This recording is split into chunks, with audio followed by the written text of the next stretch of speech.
Now we're down to having 2 parts to paint. And I wanted to, for these big parts, I wanted to have a nice bright sunny day. Looks like today may be shaping up to be that day. Never can tell. I wouldn't bet the farm on it, but, and of course what I'll do is I'll take one of these parts, tack rag it down, take it out there, and see if we can get through a day without the wind blowing these parts off the mount. Now it's totally bright and sunny out here, but the wind is blowing just a little bit, just enough to make it annoying, of course. And it's probably going to go up above freezing very soon, although we really wanted to get a start on this. What I did, I made the crude, but probably it'll work just fine, just to hold that part in place so I can get most of it painted. I may have to do it in 2 or 3 parts, no idea yet, but of course we're going to find out.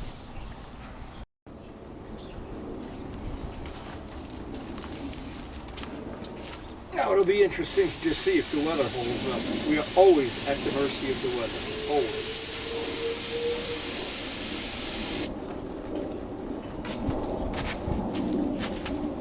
And I've said this before, one of the hardest parts of these jobs is figuring out how you're going to hold the part. Once you've got that figured out, you're a long way toward having it under control. And from this edge, I can get everything here, looks like.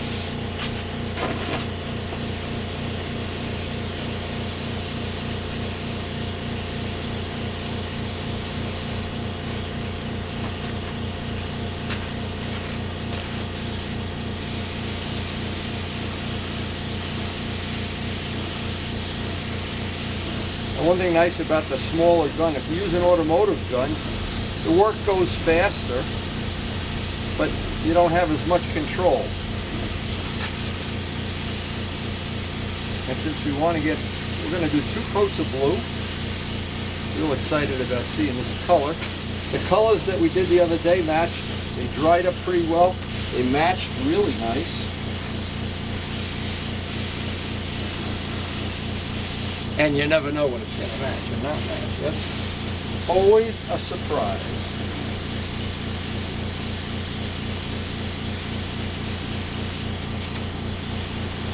Now what I'm going to have to do is when I take this off, I'm going to have to reposition it and then get, it's really impossible to do it all in one shot.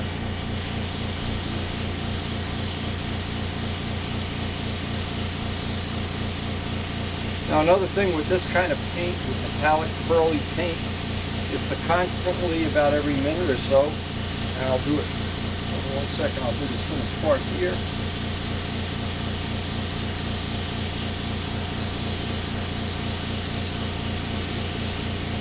And I'll try to show this later up, to show just how nice, this is a beautiful paint. It's like the R1 paint, it's got a nice color. Just keep shaking it, because that stuff is very, the pigment is very prone to just fall down to the bottom. And then you have one panel that's darker than the other or whatever.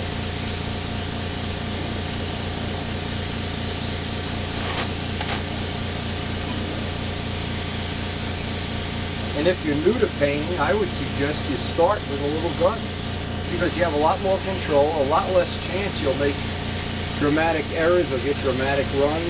When you do get a run in this paint, it's really no big deal to get rid of it.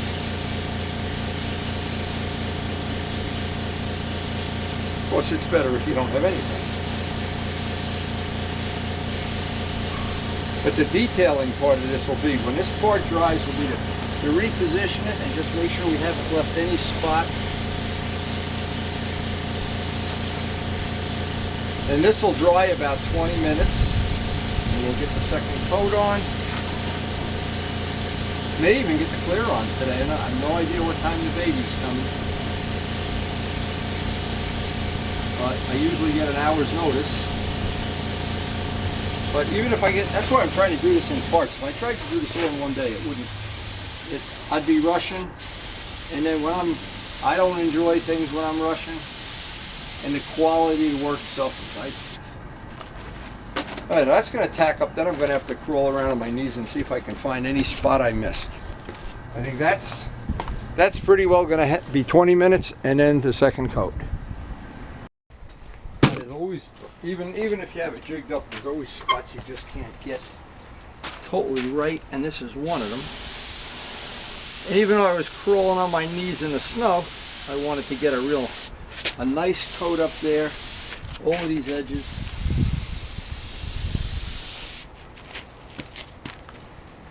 Oh yeah, this is some beautiful paint. I love blue. Now, the last thing, and I'm just looking for any spots I might have missed up there maybe. The last thing, what I'm going to do is open up the fan on the brush and just go across this. I've gone one coat this way, one coat this way, and I'm just dusting on with the fan of the gun all the way open. Just dusting on that last coat of the metallic. Make sure it's all shaken up. Shaken up. Chubby checker. Yeah, it's going to be a nice part. This is nice.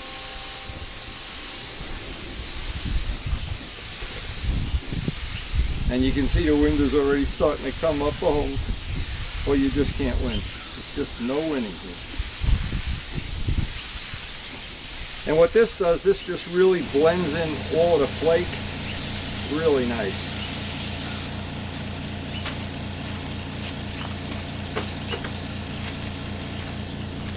Now we'll set that aside to dry, and next step will be some clear. I thought I'd just show this tip. If you look at, here's the real color, and look how much of that, the silver and the pearl sink down into the bottom of the paint.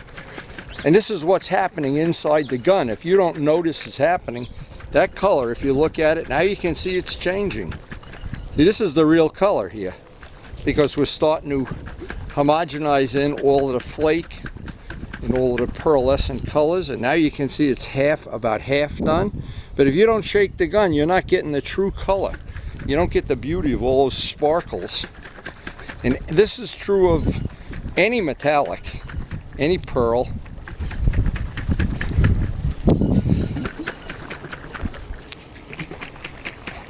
Now we've got what should be, well, we're pretty close, a little more shaken, and we got the real color. All right, that's all dried up and ready for the first coat of clear.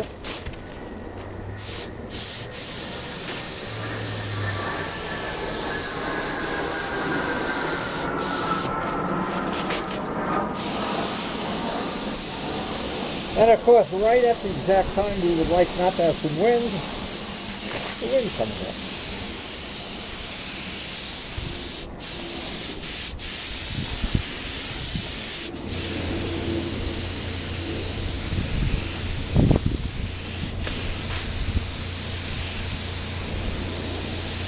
This is where having a sun so I can candle this as it goes is really to the advantage.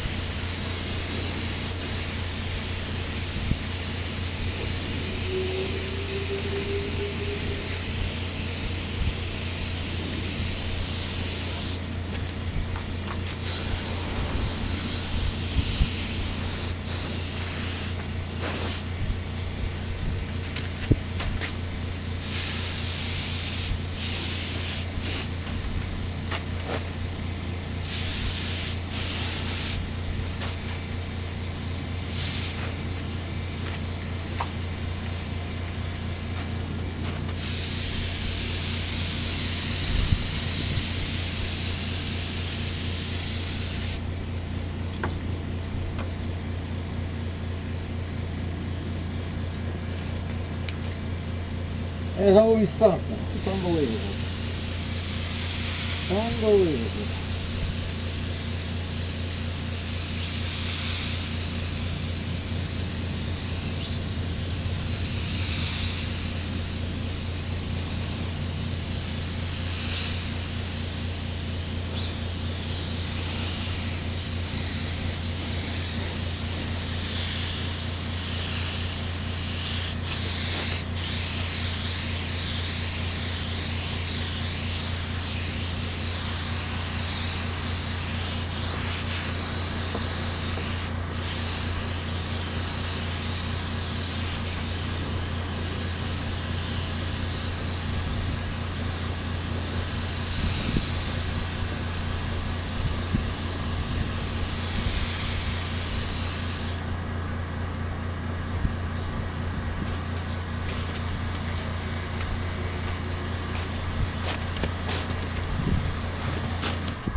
I'm hoping you can see just how nice that color really is. It's really a nice metallic, a very rich blue.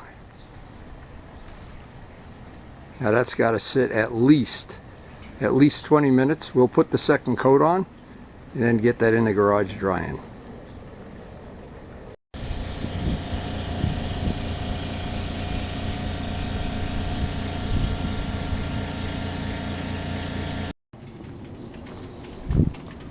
I always enjoy coming out to the garage and seeing the fruits of the labor.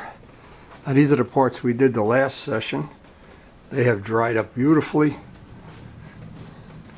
I don't think you can get it a lot better than that. That's really just beautiful. This part, the seat sitting here drying up. It just couldn't be any nicer. Now the only thing left here, and I'm hoping we're not going to be interrupted, because we always are interrupted. I'm going to start on the big part. Now it's funny how you say that. Karen just called me. You're not going to see it on the video, but we need about an hour break here. We have to run to the store for some supplies for her. But I will have enough, I hope I have enough time this afternoon to get that other part done. But that's the thing. If you had a real spray booth, none of this would matter. And maybe when the baby gets bigger, we will have a spray booth down a cellar or out in the garage or something. But even without a spray booth, we get a lot of painting done. And some of it actually comes out pretty nice. But it's all in the eye of the beholder anyway. Now this part I know is going to be a little trickier than it looks like right in the beginning, because there's a lot of spots I got to get from in here, and I tried several different choices of jigging it up. It looks like the only way I'm going to be able to do this is this way. Some of these parts are just really awkward to paint, and that's the bottom line.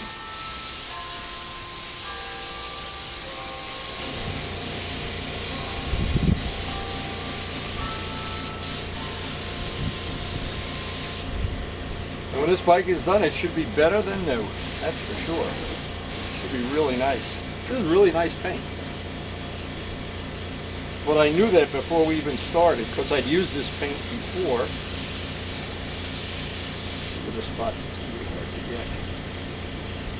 La la la la la. Yeah, it's always something. Here. Not sure.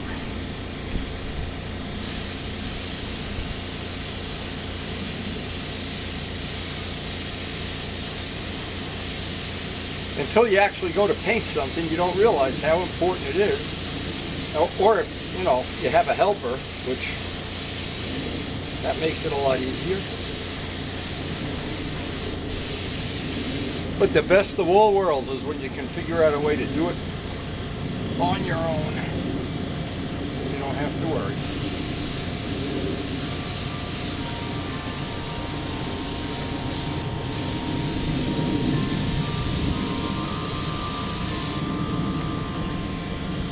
What I'm trying to do is do all the spots that I won't be able to get once I put this. These are going to be the spots that are going to be very difficult to get. And I thought by showing this, maybe it would just give somebody a clue before they're actually going to paint something, figure out how you're going to hold it.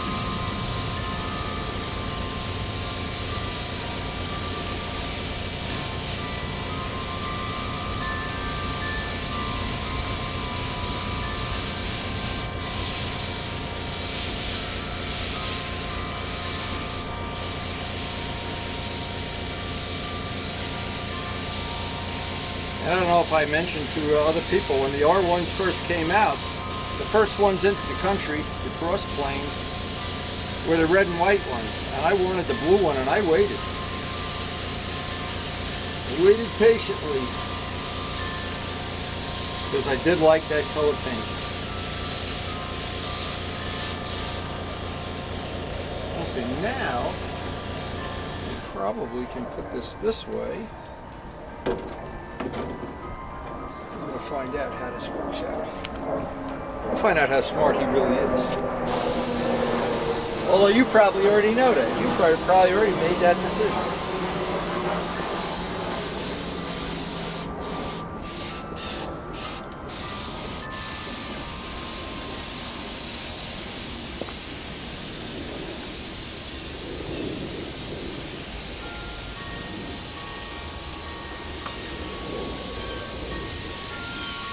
Luckily, it seems like we got a little gap in the wind. Before it was really howling. And then it got better, then it gets worse. You never do know. Now, in a perfect world, you would put the first coat on this way, second coat this way. Then the third coat, you just lightly dust on some of the, on about a 45-degree angle to set the flakes. This paint has so much flake in it, and so much metallic, you almost don't have to do it. And the next coat, if you were going to do them one right after another, that's what you would do, just to give a demo of, you don't want to go up and down for the whole part. But of course, with a crazy part like this, the shape of it doesn't lend itself to doing that. You've got to kind of improvise somewhere.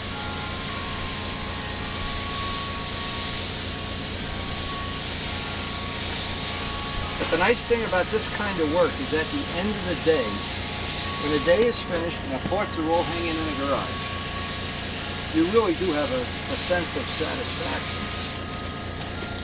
I do.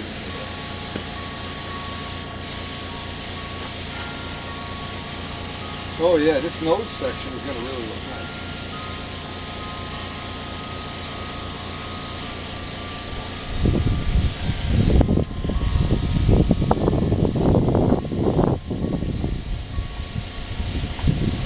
Sexy swoops here like a Ducati.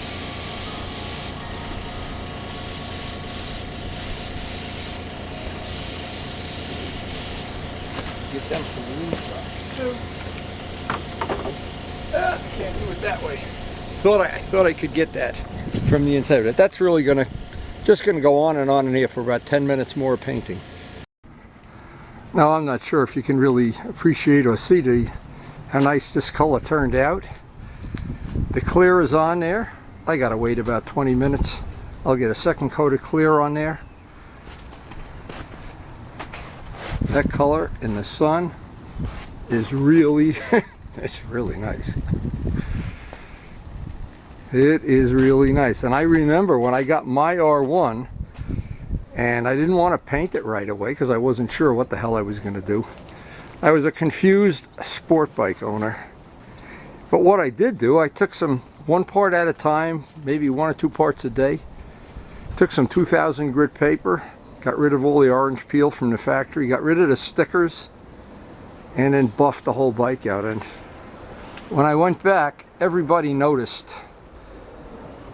In fact, the service manager at Motorcycle Mall had a Raven R1, same year, 09.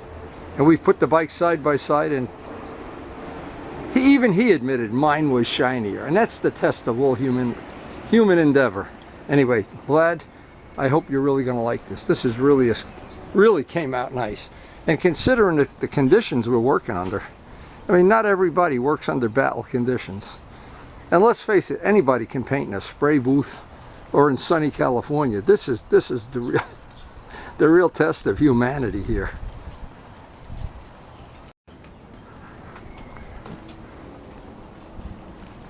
That's it, all the clear is on, and now it's just a question of being very careful handling it, getting it into the garage. We got to get it some way hanging up. Again, I don't know exactly how. It's just going to be a little bit tricky because it's a big part. But I think overall this is just going to be one of Vlad's favorite resto bikes.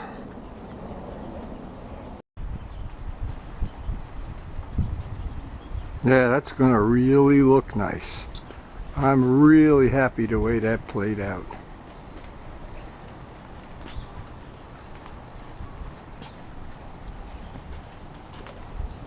These parts really have some nice shapes and angles and edges and scoops. And now they have, now see all that preparation we put in, days and days of sanding and radiusing edges and everything. Now wouldn't it be a shame if right now you put this all together, you hit a bump and the paint starts peeling off. So I really hope, Vlad's going to get a lot of satisfaction out of this bike as he rebuilds it. Anyway, hope you enjoyed the video, and of course, thanks for watching. And before we pack it in for this session, it's always good to go look at the laundry. The laundry here. We have laundry.